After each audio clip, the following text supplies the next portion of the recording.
ఈనాడు తెలంగాణలో ఉన్నటువంటి ఒక దరిద్రపు గొట్టు, ఒక పనికిమాల కాంగ్రెస్ ప్రభుత్వము యొక్క చేస్తున్నటువంటి ఈ యొక్క కపట రాజకీయం వల్ల తెలంగాణ ప్రజల యొక్క భవిష్యత్తు అగమ్య గోచరంగా తయారైంది. రానున్న రోజుల లోపల సూపర్ ఎలినినో ఎఫెక్ట్, పసిఫిక్ మహాసముద్రంలో ఏర్పడిన సూపర్ ఎలినినో ఎఫెక్ట్ వల్ల తీవ్రమైనటువంటి కరువు పరిస్థితులు రానున్న రోజుల్లో, అంటే నెక్స్ట్ 5 to 10 years మనకు తీవ్రమైన కరువు ఏర్పడేటువంటి పరిస్థితి ఉంది. ఇక సాగునీరు పక్కకు పెట్టండి, తాగునీరు దొరక్కనే చాలా మంది, అంటే పశు సంపద కావచ్చు, ప్రజలు కావచ్చు, చనిపోయేటువంటి ప్రమాదం కూడా ఏర్పడింది.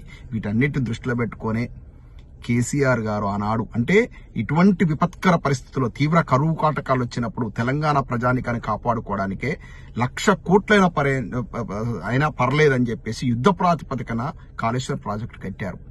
ఎస్, తెలంగాణ సిద్ధించిన తర్వాత, ఈ ప్రాజెక్ట్ కట్టిన తర్వాత తెలంగాణ లోపల మనం చూసాం జలకళ, అంటే చెరువులు కూడా నడి ఎండాకాలంలో కూడా మత్తళ్ళు పోసినటువంటి వైనాన్ని మనం చూసాం.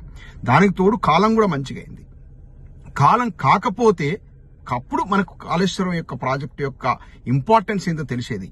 ఇవాళ తాగునీటి కోసం మన దగ్గర పక్కన ఉన్నటువంటి చెన్నై, అంటే మద్రాసు నగరం, మన తెలుగు గంగ ప్రాజెక్టుకు వాళ్ళు స్వయాన ఫండింగ్ చేసేసి మన దగ్గర కృష్ణా జలాలను తీసుకుపోయిన ఉదంతాన్ని చూసాం.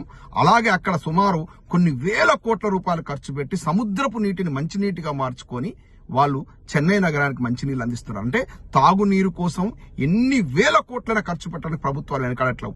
సాక్షాత్ మిడిల్ ఈస్ట్ లో దుబాయ్, సౌదీ అరేబియా అటు పోయి చూస్తే వాళ్ళకు డ్రింకింగ్ వాటర్ ఉండదు, వాళ్ళకి ఆయిల్ పడుతుంది, ఆయిల్ బావులు ఉంటుంది తప్ప డ్రింకింగ్ వాటర్ ఉండదు. కానీ సముద్రం పక్కనే ఉంటది. సముద్రం నీటిని మంచినీటిగా చేసుకోవడానికి వాళ్ళు సరాసరి 2030 వరకు వాళ్ళ ఎస్టిమేషన్ ఎంత తెలుసా ఖర్చు పెట్టేది?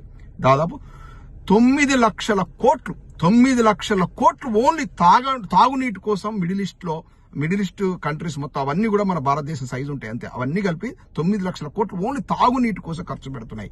ఇది ప్రపంచంలో వివిధ దేశాలు డ్రింకింగ్ వాటర్ కోసం, అలాగే ఇరిగేషన్ వాటర్ కోసం ఇస్తున్నట్టు ప్రయారిటీ. ఆ ప్రయారిటీ, తనకు నీళ్ల యొక్క విలువ తెలుసుకోవాటే కేసీఆర్ గారు తన ప్రభుత్వ హయాంలో అత్యంత ప్రయారిటీగా తీసుకొని రైతులకు రైతు బంధుతో పాటు సాగునీరు కూడా ఇవ్వాలి, హైదరాబాద్ నగరానికి తాగునీరు ఇవ్వాలంటే మనకు ఏకైక, అంటే మన తలవంపునే పోతున్నట్టు గోదావరి జలాలను వాడుకోవాలనే ఉద్దేశంతో కాళేశ్వరం ప్రాజెక్టు ఇట్టారు.